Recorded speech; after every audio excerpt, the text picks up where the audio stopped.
Padre, del Hijo y del Espíritu Santo. Amén. Ven, Espíritu Santo, renueva en nosotros las maravillas de Pentecostés. Envía, Señor, tu Espíritu y renovarás la faz de la tierra. Padre amado, te pedimos en el nombre de Jesucristo que el Espíritu Santo venga. Con la sangre de Jesús y el nombre de Jesús y el dulce nombre de María, sellamos este programa, este día. Y en este primer sábado del mes atamos al corazón inmaculado de María todo lo que vamos a decir. Y por la intercesión del venerable Juan Pablo II, Señor, de Juan Beato Juan XXIII, del Papa Pío XII, de todos los santos papas de estos siglos, pedimos, Señor, la luz del Espíritu Santo para que nos ilumines y nos guíe, Señor. Te damos gracias, Señor, por este programa, por lo que vas a hacer, por lo que vas a complementar, por lo que vas a decir en nosotros, Señor. Te adoramos, Padre, omnipotente, poderoso, santo, inmaculado Padre, bendito Padre, omnisciente, santo, bendito. Te adoramos, Señor, en este día, desde el vientre, desde el corazón de la Virgen María, nuestra Madre, Señor. Te adoramos, Espíritu Santo, y pedimos tu luz. Sumérgenos en tu luz en esta mañana. Pedimos la poderosa intercesión del bienaventurado Patriarca San José, patrono de esta casa, patrono de nuestras familias, patrono de la Iglesia. San Agustín y San Jerónimo, maestros de la palabra y de la Biblia, San Atanasio. Bendícenos, Señor.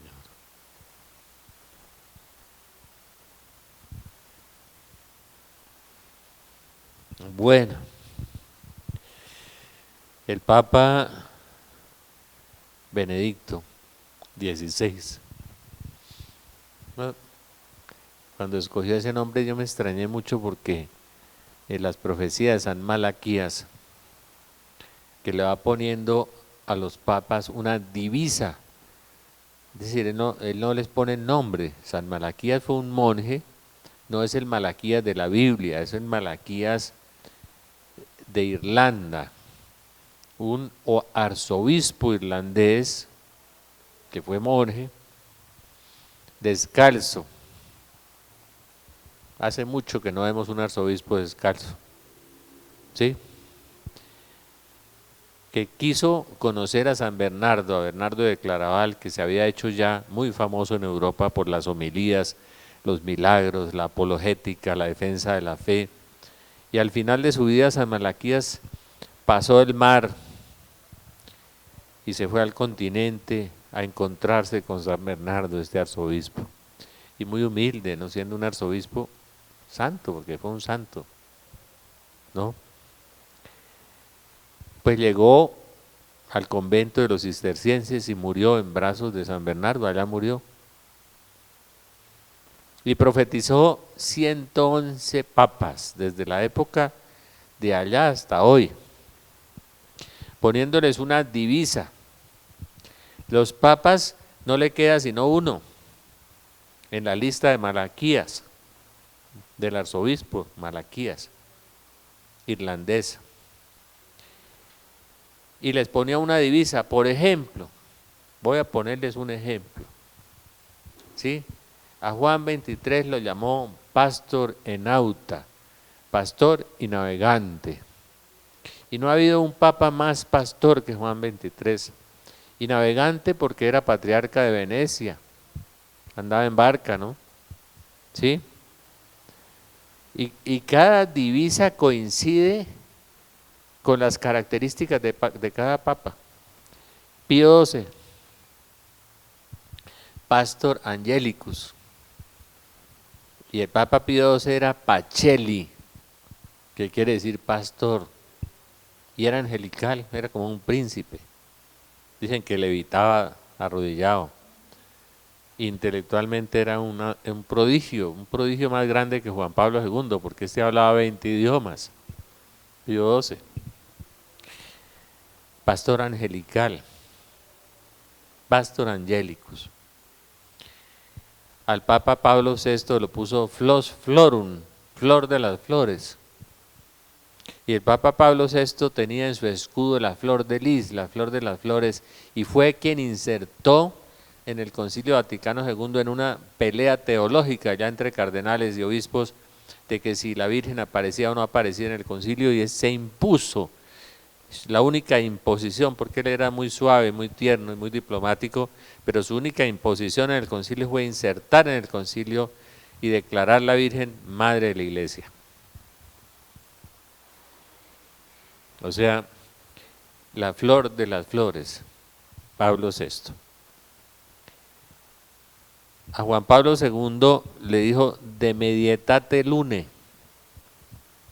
y Juan Pablo II se llamaba Albino Luciani, quiere decir luz blanca,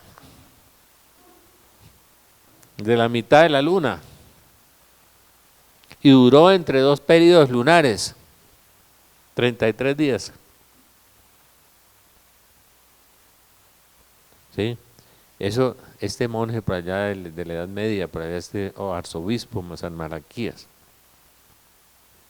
Después, Juan Pablo II lo puso de labore solis, del trabajo del sol. Y el trabajo del sol es dar luz alrededor de todo el planeta, girar alrededor del planeta. El Papa viajero de más viajes en el mundo, que irradió luz por todas partes.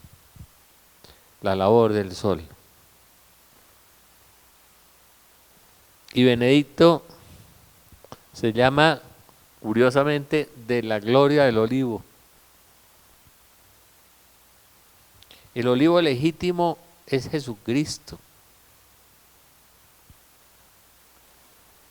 Los benedictinos tienen un olivo en su escudo, un papa promotor de paz, un papa adherido, pegado al olivo, pegado a la sana doctrina de la iglesia, y asumió el nombre de San Benedicto, que quiere decir bendito. Para mí es como el Papa del Espíritu Santo. El otro fue el Papa de María. Pablo VI fue el Papa del corazón de Jesús, a pesar de que incrustó a María en el concilio de una forma formidable, porque el que ama tanto a Jesús ama tanto a María.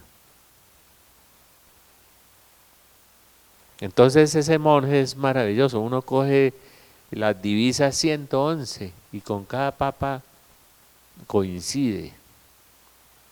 Después de Benedicto no nos queda sino uno. Y ya no le puso divisa, le puso Pedro Romano. Pedro Romano. Y escribió un pedacito chiquito debajo. Él no hizo sino poner las divisas, así en orden. Y al final escribió un pedacito. En extrema persecución de la Santa Iglesia Católica Romana. Extrema persecución. La ciudad de las 7 colinas será destruida y el juez severo juzgará al mundo. Eso fue lo que puso. Gracias, Señor, por la memoria. Al Espíritu Santo le damos gracias también. El juez severo juzgará la tierra. Pedro Romano. Lo han interpretado de tantas maneras. Las profecías anuncian un cisma final en el Padre Gobi, en muchos profetas, es decir, 2 papas, uno falso, uno verdadero. El libro del Apocalipsis nos habla del falso profeta. Y uno lee los mensajes de Agustín y allí está el falso profeta que se instalará en el Vaticano. Y confundirá terriblemente la iglesia. Pídanle al Espíritu Santo que no los deje ser confundidos. Porque San Vicente Ferrer se equivocó con el cisma de Aviñón y aquí no hay ninguno que le toque la uña chiquita del pie izquierdo a San Vicente Ferrer, ninguno. en la santidad tan grande de ese hombre, ese gigante, y se equivocó con el cisma de Aviñón. No se sientan tan seguros. San Francisco de Asís por ahí una vez también metió la pata en eso. La gente se imagina que los santos nunca se equivocan y que no tienen defectos. Y entonces dice, ay, ese que predica tanto y mire cómo come y cómo, ¿sí? Y cómo es de egoísta y cómo es de no sé qué, y miren que predica y que habla. No, los santos han tenido muchos defectos y se han ido santificando y se han ido purificando. Entonces a veces uno coge los santos por los defectos de pasado y dice, uy, no, ese tipo era feroz. San Ignacio de Loyola, como era de bravo cuando quería matar ese moro porque habló mal de la Virgen y dijo, no, si el caballo coge por el camino del moro, lo mato. San Ignacio era capitán del ejército del rey, manejaba la espada con destreza, pues, ¿no? Pero si el caballo sigue derecho, no lo mato. Gracias a Dios que siguió derecho. Estaba recién convertido San Ignacio, todavía no había entendido bien el negocio, pues. Y después se nos va volviendo este sabio, santo y dulce Ignacio, que lloraba cuando tocaba las margaritas del convento con su bastón, porque era cojo por una bala de cañón que le dio en la rodilla. Y les decía, mire, no me hablen tanto de la belleza de Dios, y las golpeaba las margaritas. Y lloraba. Y celebraba la misa a viva voz, pues eso sí tenía todavía su porte militar ahí, ¿sí? 2 horas o 3, a viva voz, lo oía todo el convento. Y esa inmensa sabiduría que Dios le colocó a San Ignacio, regalada del cielo, ¿sí? Y la comunidad que más influyó en la historia de la iglesia, los 5 siglos, sobre todo en la teología en la iglesia. Los santos tienen muchos defectos, muchas debilidades. Y uno se va purificando y se va santificando en la medida que el Espíritu Santo lo ayuda y en la medida en que usted pone su voluntad, su decisión de obedecer a Dios. Si no le obedece a Dios, olvídese, va a sufrir. Y obedecer a Dios es muy grato. Dios, uno se deja llevar como un niño de la mano. Entonces Benedicto, el Papa bendito, el Papa de la gloria del olivo, la gloria que le dará a Dios Benedicto con el sufrimiento y como alma víctima, como defensor de la fe, que está injertado, como dice San Pablo, al olivo legítimo. Las ramas tienen que estar injertadas en el olivo.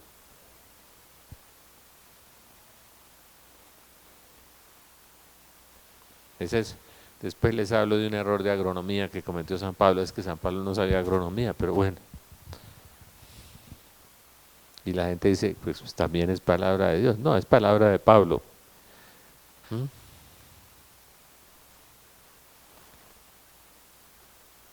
Benedicto empieza en la Segunda Guerra Mundial un niño que le ponen un casco alemán porque Hitler no tenía más soldados y ya se habían agotado los jóvenes. Ya no había jóvenes de 20 a 30 años, eran de 15 a 20 y de 14 a 20 y les ponen un casco que le daba por la nariz por aquí al pobre niño y un fusil que gracias a Dios nunca disparó. Y se entrega él al ejército invasor norteamericano y muy pronto va al seminario, muy sufrido, huérfano, y empieza a destacarse como el hombre tímido, retraído, sumergido profundamente en la lectura, en los libros. Y hoy es reconocido como el tercer hombre más inteligente en el mundo, después de Hawkins, el físico inglés, un físico norteamericano por allá, y él dicen que es la mente más brillante, la tercera del mundo. Cuando fue profesor destacado de la más famosa universidad, la Universidad de Tubinga, ya era emérito, profesor, joven, filosofía, teología, ciencias, historia. Muy destacado, lo hacen obispo. Muy joven, dentro del rango de los obispos. Su director, él dice, yo soy un profesor de teología, yo no nací para eso, yo no puedo ser obispo. Y su confesor,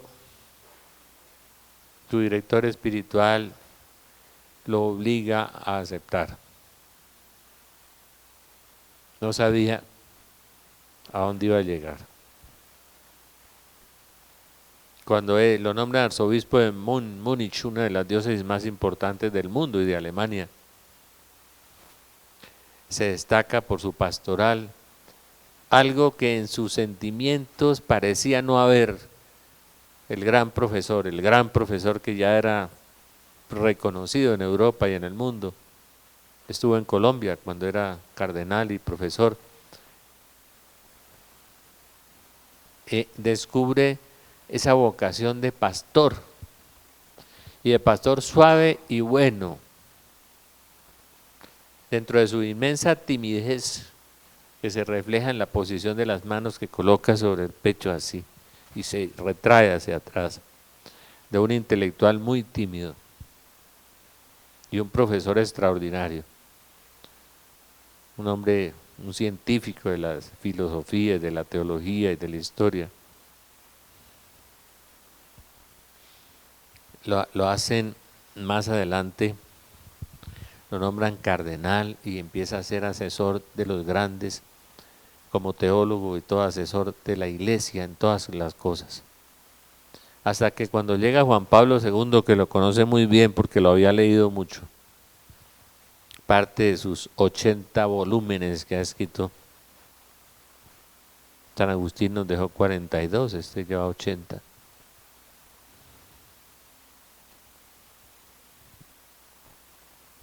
Juan Pablo lo lleva al puesto más difícil que tiene la iglesia, prefecto de la Congregación de la Fe, el antiguo Santo Oficio. Me contaba el padre Alberto Gutiérrez, historiador jesuita, PhD y profesor de la Universidad Gregoriana, que él lo conoció de cerca en Roma, como profesor, como cardenal.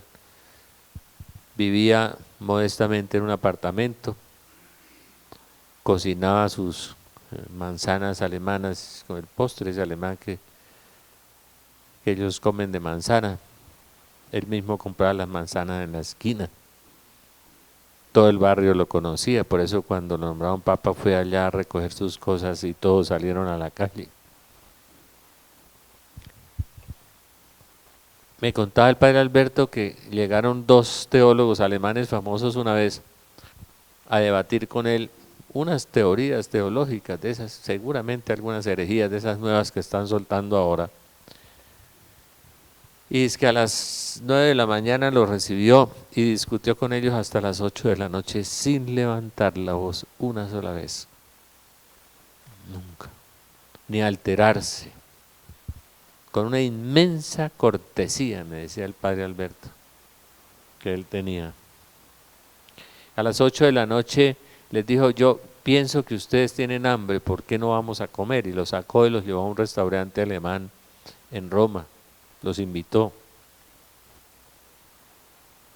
Y ellos pidieron ahí sus buenas comidas, sus manjares, y el maître le dijo, ¿y su eminencia qué quiere? Dijo, lo mismo.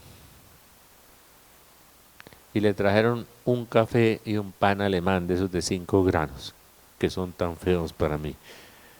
Bueno, quedaron muy avergonzados los teólogos que estaban comiendo a esos ricos manjares de ver que el Herr Cardinal, que le dicen el Panzer Cardenal, le decían los periodistas en Roma, porque cuando él coge un discurso teológico es arrollador, arrollador, por su inteligencia, su brillantez. Entonces lo han calumniado, lo han difamado. Es un temperamento suave, un temperamento tímido, pero es un hombre muy profundo, muy profundo. Cuando lo eligen pontífice, pues la gente nuestra le encanta establecer comparaciones y no mirar la acción del Espíritu Santo. Establecen comparaciones. No mire Juan 23 cómo era de bonachón, cómo comía espaguetis, ¿no? Cómo se reía. Miren Juan Pablo como un volcán por todo el mundo y lo comparan. El Espíritu Santo es santo, eso, y hace las cosas perfectamente. Escogió el indicado. Primero, para ser un alma víctima, para el martirio, para defender la sana doctrina. Bueno, y como alemán, y como teólogo, y como filósofo, y como hombre de Dios, es de una astucia increíble. Nos ha dicho 5 cosas y no las hemos entendido. Como brutos nosotros, ¿cierto? 5 cosas. Pero como no lo leemos, pues menos lo podamos entender, ¿no es cierto? No hemos leído la Biblia, pues ¿qué vamos a leer a Benedicto? Cuando se posesiona, arranca en el segundo discurso o en el primero, no recuerdo en cuál, una frase que dice: oren para que el pastor no huya de los lobos. ¿A qué se refería?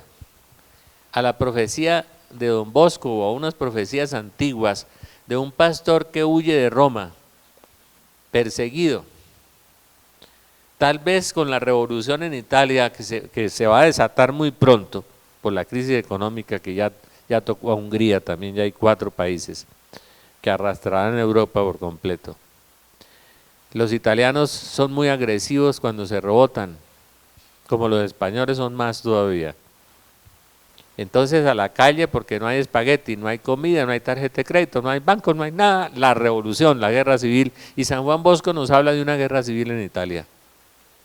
Y nos dice también que las banderas de los rusos estarán puestas encima del Vaticano y que los rusos invadirán Europa. El ejército rojo, le dice Don Bosco, y en la época de Don Bosco no había ni el manifiesto comunista todavía, y habla del ejército rojo. Dios, que se las sabe todas, pues nos va contando, y Don Bosco nos habla de eso. ¿Es Benedicto acaso la víctima?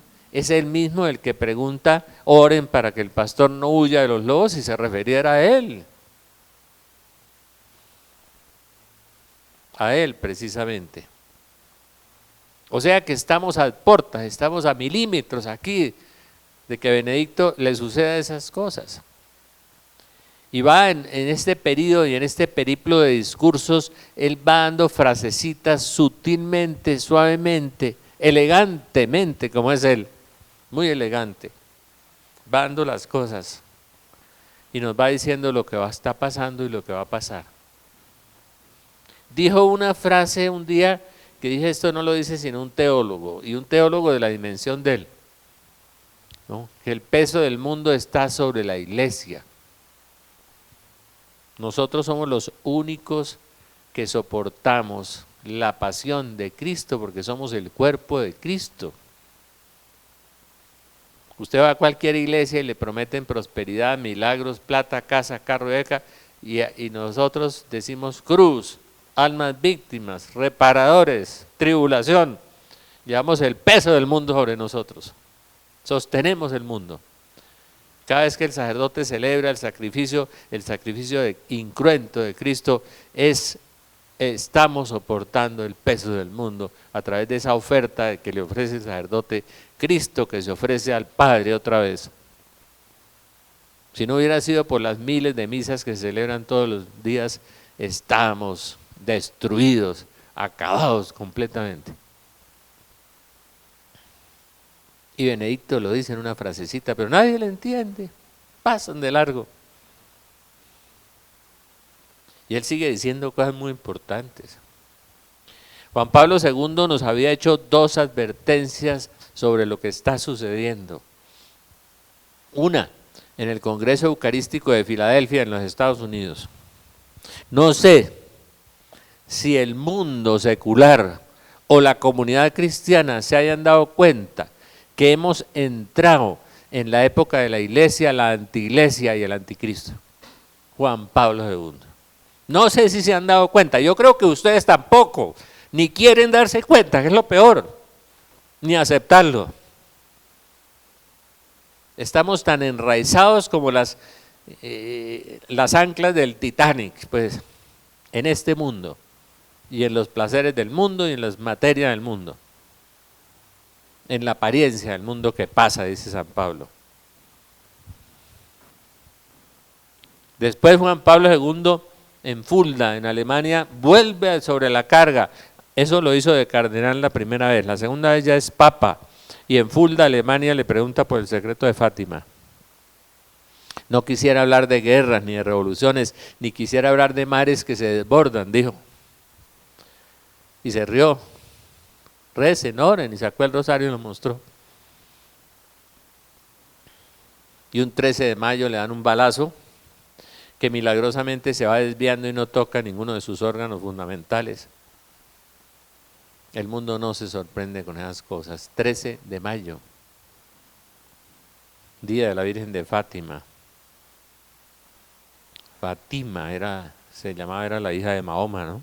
Fátima, el nombre tan raro con esa conexión con los musulmanes. Día de la Virgen de Fátima. Hace unos 15 años, hace unos 5 o 6 años, el cardenal Bertone en Fátima lee, dice que el secreto de Fátima, y lee una visión que tuvo seguramente las niñas o Lucía o alguna de ellas, que es real, ¿no? Un papa que huye, un papa que sube al Calvario, un papa que muere en el Calvario, ¿no? Un ángel con una espada flamígera de fuego, la Virgen María deteniendo al ángel que tiene la espada de fuego en la mano para descargarla sobre el mundo. Todo eso, dijeron, no, esto fue el atentado de Juan Pablo II, esto ya se cumplió. Nos endulzaron diplomáticamente, porque más tarde todos dijeron, ese no es el secreto de Fátima completo, no es, falta un montón de cosas. Yo no, señor, ya esto es completo, ya no se preocupen. Pero el cardenal Ratzinger había dado unas declaraciones años antes con 10 puntos al periodista Vittorio Messori y no coincidía con eso. Coincidía a pedacitos, no más. Pero la gente, como se le olvida el pasado, nosotros oímos esto hoy, la semana entrante nos echan otro cuento, no, entonces eso no es verdad. Vamos en el tren de los medios de comunicación, en un disparo permanente de imágenes que nos borran las de la semana anterior. Entonces, por eso Jesús dijo que cuando Él viniera era como el día, el relámpago en la noche, como un ladrón, nadie se daría cuenta. A pesar de los signos, de los 100.000 avisos de la Virgen, de las apariciones, de los milagros, no se darían cuenta. Porque es que esta semana recogeremos otras 100.000 imágenes en la televisión y ya borraremos las anteriores. Es la pedagogía del demonio, que es formidable además. Conoce nuestra psicología muy bien y nuestras raíces en este mundo que son tan grandes.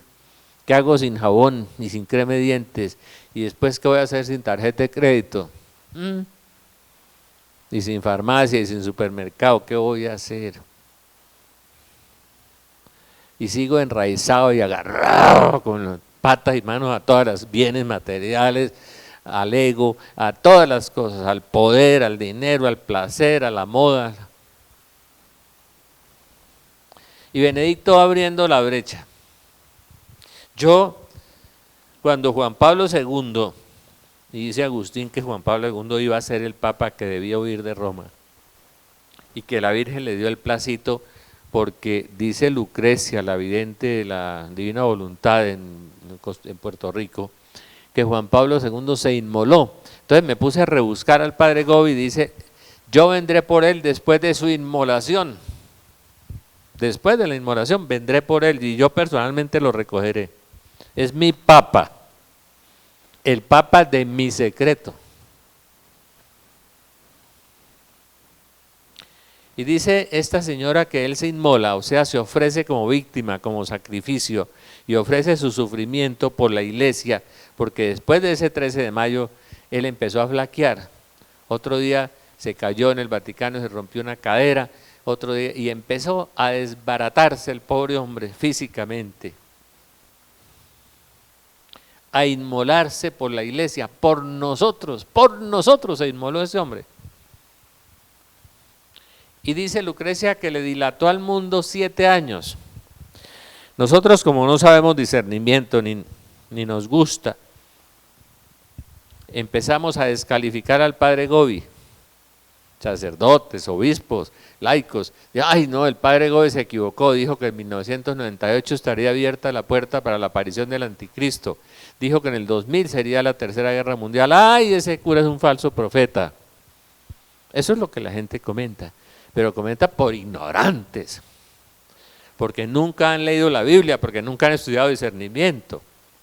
Nosotros, como hablamos de todo, sabemos de medicina, sabemos de todo, pero al fin y al cabo no sabemos nada. Es la trivialización de la cultura, se llama así. Trivializamos la cultura por completo. Entonces, iba a suceder así, exactamente iba a suceder así. Mire, esa fecha de 1998 yo la saqué de San Agustín también. De los 3 períodos el reino de Dios se parece a 4 medidas de harina. En la cuarta es el reino de Dios. O sea, del año 0 a 1998, de Adán a Abraham. De 1998 a Jesús. De Jesús a 1998. Por allá San Agustín. El Espíritu Santo no se equivoca. Lo que pasa es que Dios mueve la historia y Dios está inmerso dentro de la historia. Y la oración mueve la mano de aquel que todo lo mueve. Y el sacrificio de Juan Pablo II nos jalonó del 98 al 2005. ¿Qué hizo Juan Pablo? Juan Pablo cogió, consagró 1 año al Padre, 1 año al Hijo, 1 año al Espíritu Santo, 1 año a la Virgen María, 1 año al Rosario, y frene, porque él sabía todo, él había leído todas las profecías, y había leído Fátima y la Salet. A la Salet le dijo la reina de las profecías, esa feroz profecía tan terrible de la Salet, que no tiene ni una frase buena, y todo será renovado. Es la única frase buena al final. De resto es desoladora. Y la llamó la reina de las profecías. Y Juan Pablo hace esa maravilla. Inmolarse, consagrar. Mateo 16. No hay un monarca más poderoso después del gran monarca que es Jesucristo. No hay un monarca más poderoso en el universo que el Papa. Lo que ates en la tierra será atado en el cielo. Qué poder el que tiene el Papa. Y ató. Consagró el año al Padre. El Padre no iba a destruir el mundo, estaba consagrado a él ese año. Pues después al Hijo, después al Espíritu Santo, a la Virgen. Y la gente no entendía, ay, tan lindo, vamos a ganar la indulgencia. Ay, vamos a ganar la indulgencia. Lo que el Papa estaba haciendo, estaba dándonos un tiempito, a ver si más gente respondía, pero nosotros no, vamos a ver qué negocio nuevo hacemos, a ver, sí, vamos a ver qué más conseguir. Ay, cambiamos de carro, sí, hay que cambiar de carro, esos carros tan viejos. ¿Ah? El otro tiene una tecnología y el celular más nuevo, chévere, tiene un pin que hace pam, bueno, preste a ver el nuevo celular, $500, preste a ver. Mire, a mí cada vez que veo a la gente así, me acuerdo de San Pablo, jactándose de sabios se volvieron estúpidos, dice San Pablo, estúpidos. Dios hablándonos, Dios dándonos oportunidades, Dios abriéndonos espacios. Conviértase, hermano, conviértase. Entrégueme todo, deme su vida, todo. Le voy a dar vida eterna a cambio de eso. Le voy a dar el sumo bien que soy yo, me voy a entregar a usted. Eso es lo que Dios hace. Y nos coge un Papa tan santo como él, como todos, como Pablo VI, como él, como Benedicto, todos. Uno se extraña mucho de que el siglo XX y XXI haya sido de papas santos. Todos, San Pío X, todos, Pío XII. Y uno dice, uy, sí, ¿será que somos tan buenos, no? No, ¿sabe por qué nos dieron papas tan santos? Porque somos tan malos. Porque en otros siglos hubo papas corruptos y malos, pero la gente no era tan mala. La iglesia, que era la gente. Ahora es al revés. ¿Qué tal que nos dieran uno bien malo? Pues peor. Por eso cuando llegue el falso profeta, ¿qué vamos a hacer? Y nos vamos a equivocar muchos, Dios quiera que no. Sí, se equivocó San Vicente Ferrer encima de Aviñón y nosotros no le podemos tocar una uña a San Vicente Ferrer, pues los santos se han equivocado muchas veces. Y me acordé de la Salet. Atentarán muchas veces contra su vida, pero no lograrán hacerle daño. Pero ni él ni su sucesor verán el triunfo de la iglesia de Dios, la Salet. Juan Pablo II tuvo más de 100 atentados. En Colombia tuvo 3. Una caseta con dinamita en Medellín. Un hombre del Sendero Luminoso que cogió el DAS en Cali. Y en el Vaticano le hicieron más de 70 atentados con comida, contó una monja, José Galade, en una cafetería de Roma. Tenían monjas probando la comida, con médico a bordo, con vomitivos, con todo en Roma. Así como mataron a Juan Pablo I, lo querían matar a él, le cambiaron las medicinas de la atención a Juan Pablo I, y le hicieron muchas cosas. Bueno, el Señor lo ofreció ahí como víctima también, el Papa de la sonrisa de los niños. Entonces, es que el plan de Dios es perfecto. El problema es que nosotros, Dios nos habla y nos habla y nos habla. Pero ni él ni su sucesor. Estaba leyendo hoy en estos días La Reina Victoriosa del Mundo, 1939, cuando la Virgen le habla a Sor Natalia María Madonna. Esa profecía para mí es de lo mejor porque tiene unas catequesis sobre el juicio, sobre el purgatorio, sobre tantos temas que tiene, tan perfecto eso. Y la Virgen le da una queja, le dice, mire, me aparecía en Lourdes, en Fátima, y felices transcribieron los mensajes, las profecías, los regaron por el mundo entero, hicieron procesiones, sacaron mi imagen, rezaron y todas esas cosas, y a los 20 años se les había olvidado. Pero madrecita, tú conoces el corazón humano. Si a Jesús le dijeron, pues, este no es el hijo de José y el hijo de María, ¿qué le vamos a creer con los milagros tan? Ay, no, sí, pues. Tiene que decirle a la Virgen que entienda. Se les olvidó Fátima y Lourdes, 6,5 millones de curaciones en Lourdes. Se convirtió en premio Nobel el doctor Alexis Carrel, profesor en medicina, viendo esos milagros médicos inexplicables. Todo eso el mundo lo supo. Un milagro donde el sol danza delante de 70,000 testigos. Se le seca la ropa después del aguacero a todos. Creían que era el fin del mundo, que el sol se movía, que se arrojaba sobre la tierra, que bailaba, y la gente, uy, qué maravilla, no. Eso sacudió al mundo, el Papa lo vio en el Vaticano. Se les olvidó, dijo la Virgen. No es un juicio como los de Colombia, con un testigo que puede ser falso. No, eran 70,000 testigos verdaderos. Y el mundo no se conmueve, no se sacude, no se convierte. Seguimos lo mismo, el mismo ritmo de vida, la misma cosa, los mismos apegos. Es tremendo eso. Y nos entregan a Benedicto para que nos diga el resto de la verdad. Ni él ni su sucesor verán el triunfo de la iglesia de Dios. O sea, que el Apocalipsis termina con el triunfo de la iglesia de Dios. Apocalipsis 21, cielos nuevos, tierra nueva. Entonces, como los católicos no leemos la Biblia, entonces dicen, ay, el doctor Rafael habló del fin del mundo. No, yo nunca en la vida he hablado del fin del mundo. Eso no lo sabe sino el Padre Celestial. ¿Qué tal yo hablando del fin del mundo? Hablo del fin de los tiempos.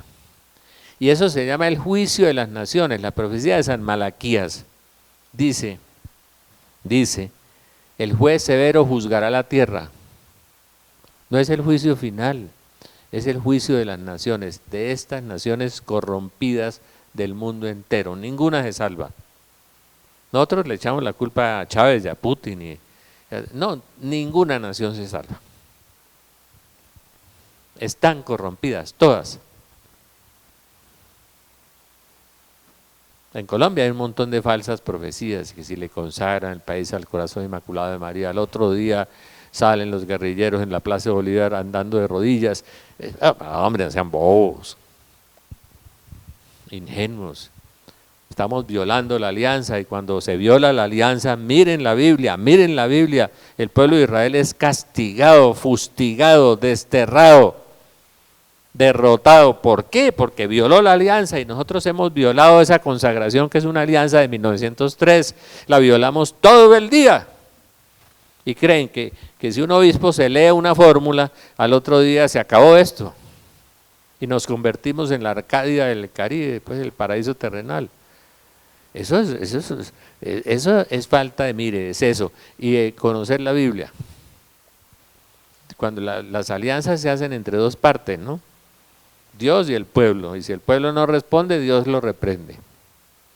Esa es la historia bíblica, muchas veces se repite. Y creen que en Colombia no se va a repetir. Es que leyendo unas formulitas quedamos hechos, pues, realizados. No, Dios exige. Volveos a mí y yo me volveré a vosotros. 300 veces dice la Biblia, volveos a mí y yo me volveré a vosotros. Volveos a mí es obedézcanme. Y yo me voy a volver a ustedes cuando me obedezcan. Y les doy lo que quieran.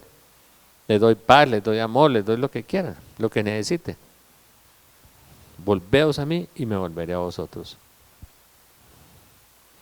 Ningún discernimiento se puede salir de la Biblia, ninguno. Entonces hay muchos equivocados con sus discernimientos. Pueden ser lo que quieran, cardenales, sacerdotes, obispos. Por eso la Virgen en Akita, Japón, dijo, cardenales contra cardenales, sacerdotes contra sacerdotes, obispos contra obispos. Y laicos contra laicos. Cada uno pone sus opiniones personales, pero no pone la Biblia ahí. Y Benedicto arranca de cardenal y suelta la primera perla. La primera perla, que no quería ser obispo, el profesor. El Panzer cardenal lo llaman, el cardenal Panzer, esos tanques alemanes que eran arrolladores en la guerra. Entonces lo pusieron así a los periodistas, el Panzer cardenal. Porque discutir con él lo va arrollando a uno. Pero en su temperamento suave, tierno, dulce, yo creo que no le ha levantado la voz a nadie en la vida.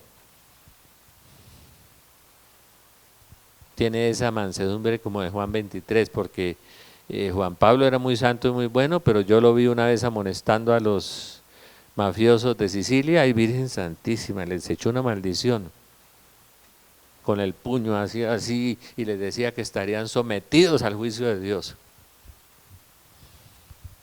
Y al teólogo de la liberación jesuita de Nicaragua, Ernesto Cardenal, arrodillado, se le arrodilló y le hacía así,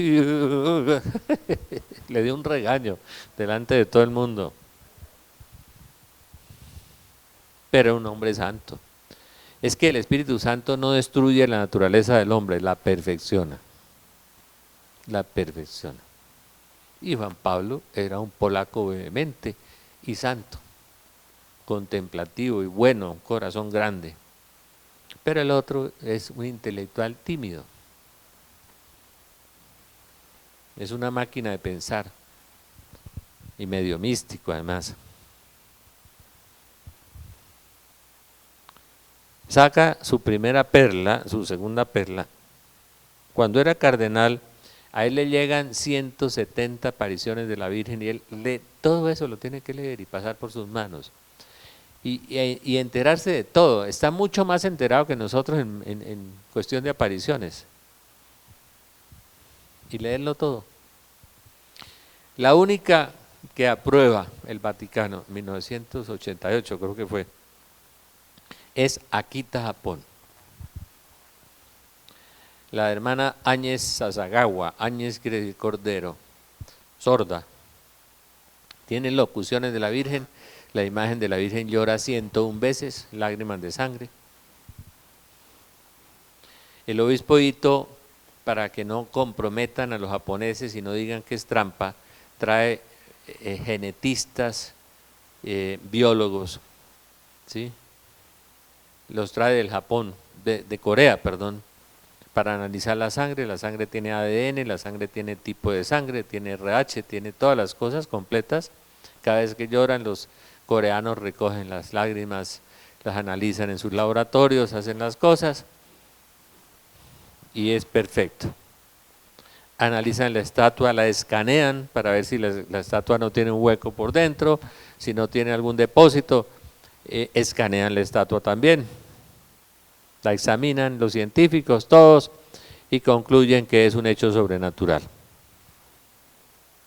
El obispo Ito lleva el milagro al Vaticano, primero lo aprueba después de 4 o 5 años de prolijas investigaciones. La hermana Sasagawa se sana de la sordera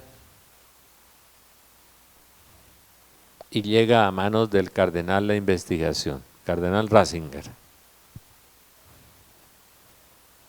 con la recomendación del arzobispo Ito que la había aprobado. Siempre todas las apariciones tienen que tener una investigación del obispo, seria, porque nosotros nos hemos dado en canonizar gente y en declarar santuarios y declarar santos. El instrumento tal, la vidente tal, y ya la aprobó la iglesia, ya la investigó. No, nosotros la aprobamos. Y que me voy para el santuario tal, y ya la iglesia lo declaró santuario. No, no lo ha declarado, ¿no? ¿Y usted por qué lo declara santuario? Bueno, porque nos volvimos triviales y ligeros en la fe, ¿no? Superficiales y entonces andamos con un montón de instrumentos, de videntes, de cosas raras por todas partes. Claro, estamos apareciendo delante de los obispos como unos payasos, nosotros soy locos. Que me voy para el santuario, no sé qué, para allá, para Villavicencio, no sé dónde. ¿Cuál santuario? Si la iglesia no ha declarado santuario eso. Y la iglesia gasta a veces 50, 100 años. La investigación de Fátima duró como 10 o 15 o 20 años, a pesar de tantas evidencias. La iglesia es muy seria, es que es muy vieja. A veces es demasiado lenta, sí, es como un mamut, camina despacio. Pero como cada uno tiene un vidente especial, un instrumento y un profeta, ay, qué miedo. Bueno, entonces estudian en el Vaticano eso, ven los análisis científicos, a la hermana Sasagawa, porque a los videntes también los examinan, a ver si no están chifladitos, y a ver si son cuerdos, o a ver si no son unos falsarios, todo eso lo examinan, y a ver si el diablo no metió la baza por ahí, la cucharada, y hacen todo ese proceso, y 1988 declaran después de Fátima, la primera después de Fátima, después de 1917, que fue aprobada por allá en el 30 y pico, no sé cuándo, o en el 30, no sé cuándo. De todas maneras, declaran aparición, milagros reconocidos Akita, Japón. Y tan astuto y tan inteligente como es nuestro Papa, dice, esa es la Fátima de Oriente. Dice, es una prolongación de Fátima. ¿Qué quería decir? Léanla, que ahí está el meollo de Fátima. Lo que ustedes no han leído de Fátima lo pueden leer ahí. Lo que la iglesia no ha querido dar completo en el secreto. Las declaraciones de Ratzinger, a Vittorio Messori no coinciden con lo que después el cardenal Bertoni leyó en Fátima con Juan Pablo II, no. Faltaba algo faltaba. Y viene y dice en Akita, Japón, dice la Virgen, que la iglesia va a pasar una crisis horrible, que los sacerdotes que veneren a la Santísima Virgen serán burlados, serán escarnecidos. Después dice sacerdotes contra sacerdotes, obispos contra obispos, cardenales contra cardenales. Ya se lo había dicho al padre Gobi, en las locuciones del padre Gobi, que fueron examinadas por el Vaticano también. Se lo había dicho en Garabandal, a las niñas de Garabandal, obispos contra obispos, cardenales contra cardenales. Eso siembra una inmensa confusión entre los pobres laicos que no compran un catecismo para saber cuál es la verdad. Catecismo de la Iglesia Católica, que es doctrina segura, dijo Juan Pablo II. Porque aparece el curita negando los ángeles, o negando al diablo, o negando el pecado, que no es pecado, las relaciones prematrimoniales, que en la Eucaristía no está Jesucristo, todo ese caudal de herejías que hay ahora, que están cocinando la falsa iglesia. Entonces aparecen, sí, y como no leemos en la Biblia y no leemos el catecismo, pues no pasa nada. Empezamos a creerle a este, hasta que terminamos en una confusión horrible. Y Juan Pablo II nos deja ese legado del catecismo perfecto para que no nos vamos a torcer de un lado para el otro. Leyendo uno la Biblia, el catecismo y teniendo el derecho canónico, pues no se va a equivocar en la sana doctrina. Y el Espíritu Santo nos dejó el gran maestro de la sana doctrina, el Papa Benedicto.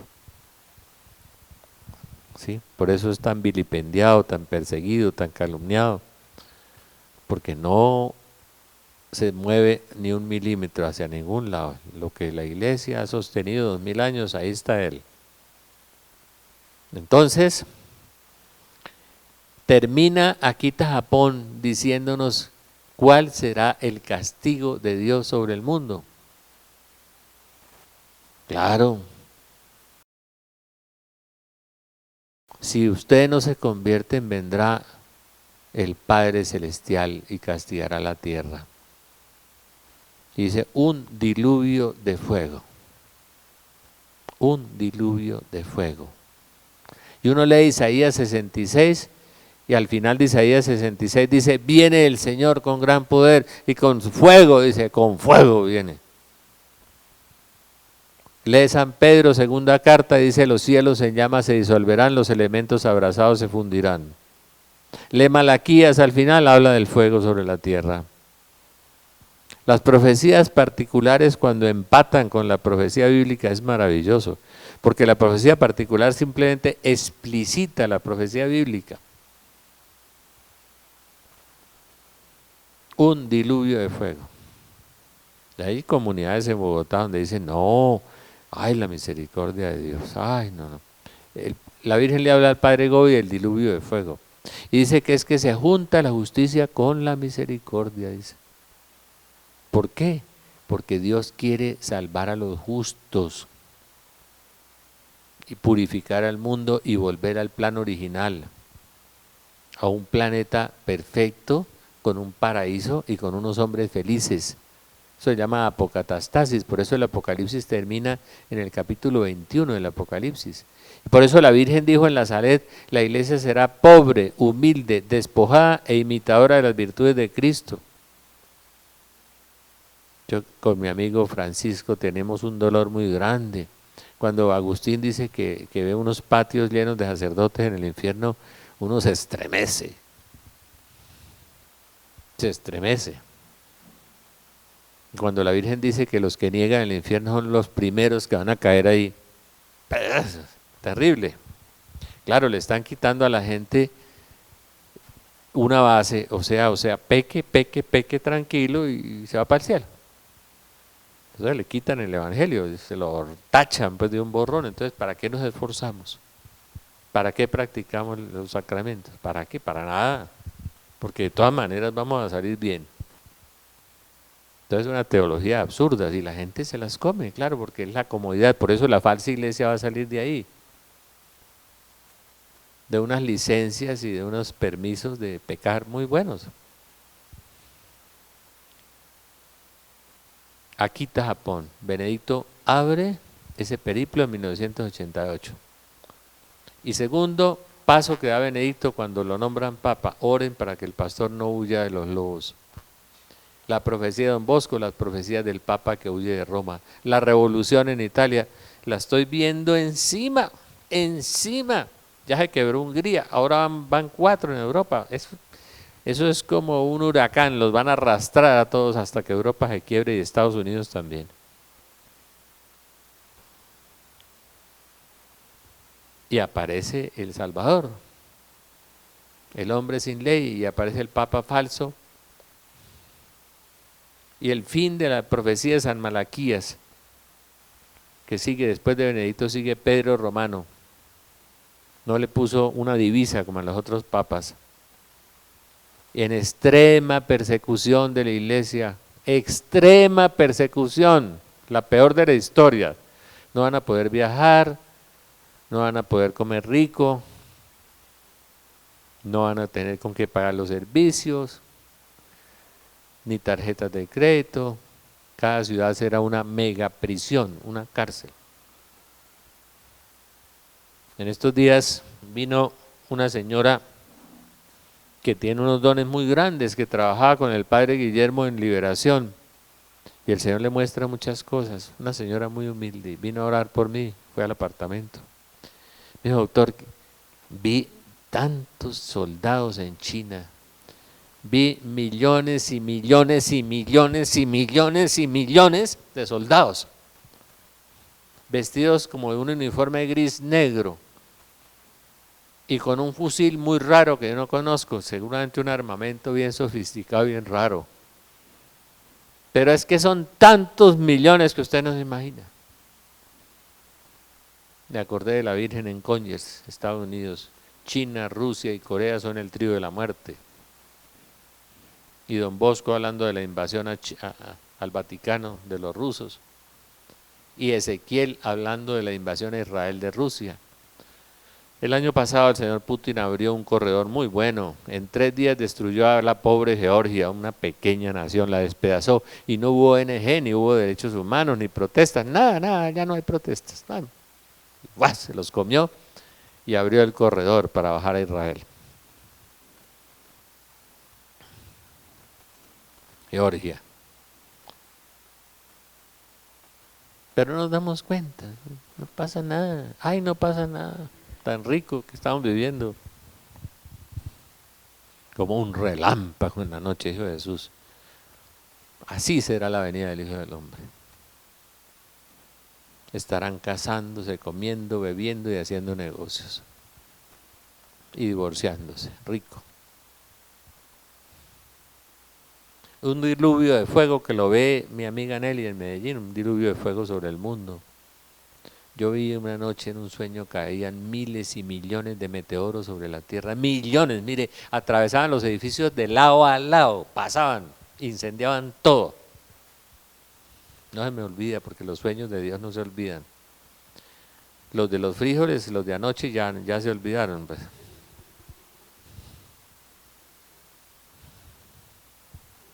Benedicto sigue con su periplo, pero es que la perla de Benedicto fue esta semana. Yo le cuento que yo llegué a la casa con estupor, paralizado.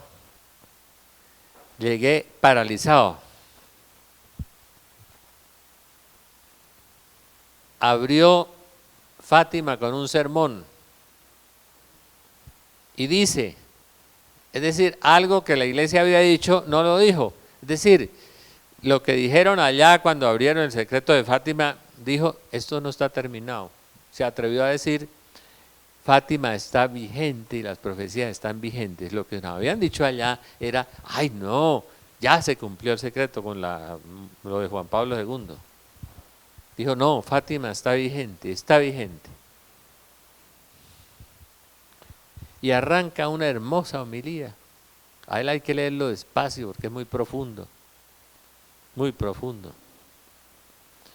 Con un rostro de desolación, de tristeza y de dolor que yo no lo había visto. Leyó toda su homilía de Fátima, sin una sonrisa.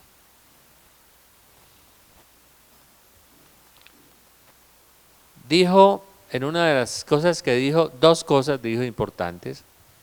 que la masonería había entrado en la iglesia. Se atrevió a decir eso. Lo que dijo Pablo VI sutilmente, el humo de Dios entró en el templo de Satanás. Lo ha dicho Pablo VI. Que la iglesia estaba herida por el pecado. Herida por el pecado. Tiene mucho dolor con eso. Al principio de su pontificado había dicho que la iglesia no iba a ser grande, que iba a ser muy pequeña. O sea, el pequeño remanente que llegara al final. Había dicho, la iglesia va a ser muy pequeña. Él ha venido diciendo cositas y cositas que si usted las va juntando va haciendo un mapa completo. Pero al final no soltó la perla, soltó un diamante. Terrible. Dijo, cuando se cumpla el centenario de Fátima, vendrá el triunfo del Inmaculado Corazón de María. Creo que nadie le entendió. Y si le entendieron, pues allá está en el corazón del que le entendió. 2017, se cumple el centenario de Fátima. El triunfo del Corazón Inmaculado de María. ¿Qué tiene que pasar antes del 2017? El anticristo, el gobierno mundial, la falsa iglesia, la tercera guerra mundial, el colapso económico mundial, el falso profeta, etcétera, etcétera, etcétera, la invasión a Europa, la invasión de los rusos a Israel, la destrucción del planeta con fuego, todo eso tendrá que pasar antes de entre el 2010 que estamos y el 2017. Pero no se preocupen, pueden salir a hacer más negocios, ¿no? Más platica, a ver si los coge con plata, acostados debajo del colchón con plata. ¿Ah? Dijo la fecha, la dijo. La Virgen había dicho, al fin mi corazón inmaculado triunfará. Y al vidente de Brasil le dijo, ¿cuál es el triunfo de tu corazón inmaculado? Dijo 3 cosas. Una, todos me amarán. O sea, la unidad a través de María. O en una sola fe, un solo bautismo, un solo Señor. Todos me amarán. 2, vivirán como los primeros cristianos, nadie llamará suyos los bienes, todos lo tendrán en común. Acudirán a la enseñanza de los apóstoles, a la Eucaristía, a la fracción del pan. Vivirán en un solo corazón y en un solo espíritu. Hechos de los Apóstoles, capítulo 2 y capítulo 4. Vivirán como los primeros cristianos. No habrá propiedad privada, no habrá militares, no habrá abogados. Ay, gracias a Dios. No habrá contadores ni revisores fiscales. Bendito sea Dios. ¿Ah? Va a ser erradicado todo el mal, oiga. ¿Ah? Ni teólogos herejes, ni nada de eso. La iglesia será pobre, humilde, despojada, imitadora de las virtudes de Cristo. Es frase de la Salete. La iglesia será casi carismática, casi toda. Ustedes orarán por los enfermos y se sanarán. El Espíritu Santo invadirá el mundo, la naturaleza será de una feracidad impresionante. Dice Ana Catalina Emery que una mata de uva no dará 20 racimos, sino 100 racimos, y que cada racimo no dará 100 uvas, sino 300. Sin agrónomos, sin abonos. Porque el Espíritu Santo invadirá la tierra. No habrá hijos para sobresalto, dice Isaías 65. Ay, ¿en qué andará mi hijo? ¿Cómo es de díscolo, no? ¿Cómo es de guache? ¿Cómo es de malo? ¿Cómo es de respondón? ¿Cómo será mi hijo? No, no habrá hijos para sobresalto. Linda esa expresión. A nadie le faltará nada. No tendrán casas para que otro habite, o sea, no habrá arrendamientos ni inquilinatos. Un mundo de amor y de paz. La civilización del amor que veía Pablo VI. La nueva primavera para la iglesia que veía Pío XII. Todos los papas han hablado de esto. En mi libro que va a salir, Las profecías del fin, están los mensajes de los papas avisorando, sintiendo que la segunda llegada del Señor se aproxima, y los transcribí para que después no me salga por ahí alguno de esos avispados teólogos y me diga, ah, eso es un cuento. Pues mire lo que dicen los papas, los últimos 10. Todos sintieron eso, pero los ignoramos, ¿no? Juan Pablo II nos habló 2 o 3 veces de eso, y este lo está soltando, y cuando suelta esa perla, ¿no?, en el centenario de las apariciones de Fátima, se habrá dado el triunfo del corazón inmaculado de María. Yo creo que no le entendieron, por Dios. Y es que antes del triunfo se tienen que dar todas las demás cosas. Por eso Agustín nos dice que estamos como cuando le pisa uno el talón a otro, así a esa distancia, ya pegados.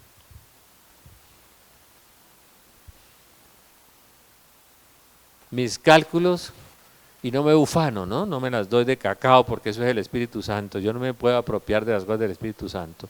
Era que no podría pasar del 2018, y se lo dije a ustedes muchas veces en los seminarios del Apocalipsis, esto no puede pasar del 2018 bíblicamente. Porque decía, cuando la higuera eche sus brotes está alerta, y la higuera echó el primer brote en 1948, cuando Israel se reconstruye. Y no pasará esta generación.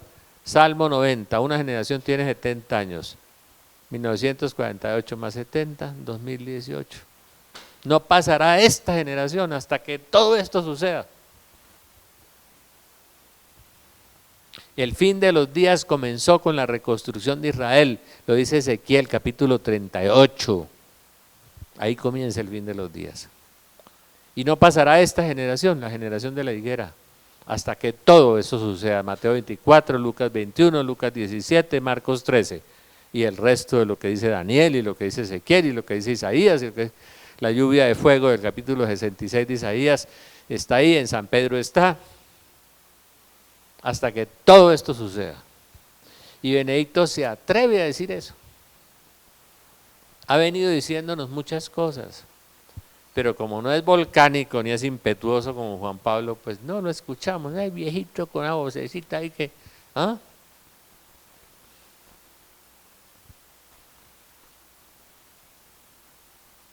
Y él como cardenal leyó 150 apariciones y conocía las antiguas, las de los siglos pasados, y las profecías de los santos también.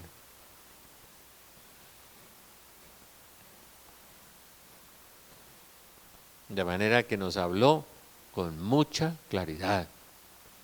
Ya no podemos decir, ah no, a mí no me dijeron, no. Y es que como a mí me dicen, oiga, ¿y cuándo es la lluvia de fuego? A ver si la semana anterior vendo el carro, a ver. Y me lo como en bombones, porque... ¿ah? Nosotros somos muy malos, le cuento, somos muy perversos y somos muy apegados a las cosas. Nos estamos comprando un depósito de purgatorio, si acaso llegamos allá, un depósito pero gigante.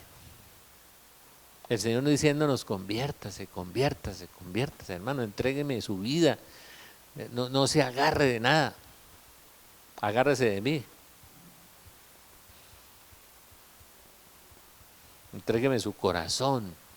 Cuando uno entrega el corazón, entrega el resto de cosas, todas. Pero cuando uno en su corazón está tan apegado, no entrega. Es que es una cosa muy difícil. Esa frase de San Lucas me impresiona tanto a mí: el que no deja todo no puede ser discípulo mío. Ay, Dios mío, eso es que me asusta. El que ama más a su hijo, a su madre, a su padre más que a mí, no es digno de mí. Duro eso. Mire, es que Dios nos ha entregado esas cosas en administración, siéntanlo así, siéntanlo así. Todas las cosas se nos dieron en administración. No nos pertenecen, ni los hijos, nada nos pertenece. Entreguémosle a Dios nuestro corazón, amémoslo. Ese es un negocio buenísimo, amar a Dios primero. Yo le digo al Señor, mire Señor, salva a mis hijos, aunque los patees, los escupas, los arrastres, les quites el pelo, lo que quiera, Señor, haga con ellos lo que quiera, pero sálveles el alma.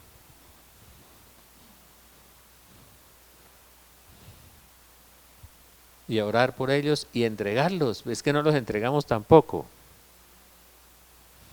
Es tenga, pero no, es mío, mío, mío. ¿No? Entonces no entreguemos al Señor el corazón. Volveos a mí y yo me volveré a vosotros. Yo predicaba mucho sobre Lucas 21, la frase de Jesús: cuando vean que suceden estas cosas, alegraos porque se acerca vuestra liberación. Les voy a hacer una confesión sincera. Yo no me alegraba. Predicaba sin miedo porque siempre he predicado sin miedo, sin temor. A mí me dicen que soy guapo, que soy valiente, que soy corajudo. Eso es el Espíritu Santo, no soy yo. Mire, hace 2 o 3 semanas, viendo la corrupción del mundo, la mentira, la maldad, las estadísticas, toda la criminalidad, todo lo que está pasando en nuestra rama judicial, en todas partes lo que está pasando en el mundo, la corrupción política, toda esa cosa, me empecé a alegrar y empecé a decir: Señor, ven pronto. No importa cómo venga, Señor, como un huracán, como dice la Biblia en Isaías 66, con una lluvia de fuego. Ven, Señor, no importa. Que todo lo vas a destruir, mejor, Señor. Para que lo purifiques todo después, lo santifiques y lo hagas de nuevo. Ven, Señor Jesús. Ven y te entrego todo, Señor. Si alguno de mis hijos se va a condenar, que se muera, Señor, ya. No lo dejes condenar, pero ven, Señor, ven. Acelera tu venida. Jesús mismo lo dijo: si no se abreviaran estos días, se perderían los mismos elegidos. Los mismos elegidos. Yo no sé si Juan Pablo II, en su sabiduría que Dios le dio al dilatar el tiempo, hizo bien o hizo mal, no lo sé. Si la Segunda Guerra Mundial, la Tercera Guerra hubiera sido en el año 2000, como decía el padre Gobi, debía ser, había sido mejor, no lo sé. Seguramente hizo bien porque era un hombre de Dios y un santo. Pero lo que sí sé es lo que el Señor le dice a Agustín ahora, que tendrá que abreviar el tiempo porque si no, el mundo entero se perdería. El padre Raúl, el Señor le dio una imagen y con eso termino. Se sentó y había una tierra y escribió un círculo y puso una cruz y lo partió en 4. Y el Señor le dijo: mira, 3/4 partes ya están perdidos. Y si no vengo pronto, se perderá esa otra 1/4 parte.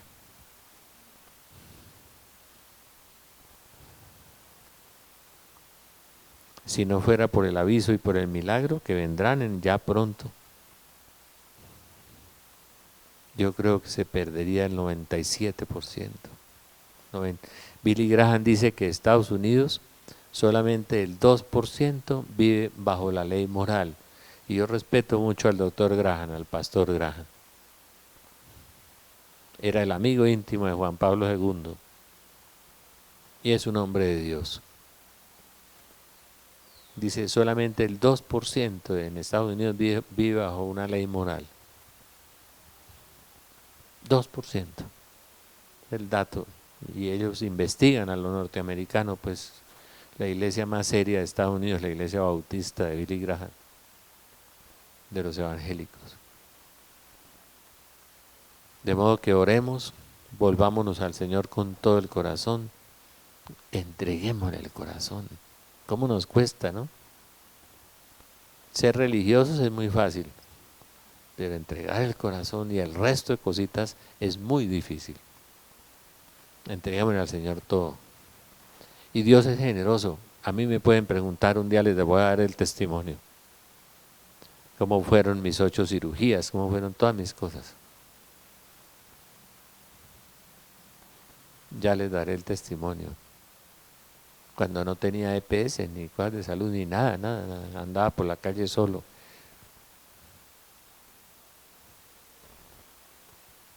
Dios es grande. Lo único que me gusta de los musulmanes es que dicen Dios es grande. Pero es mucho más grande de lo que ellos piensan. Es infinitamente grande, infinitamente bueno. Y por eso quiere cambiar el mundo. Por eso es el matrimonio entre la misericordia y la justicia que le dice la Virgen al Padre Gobi. Amén.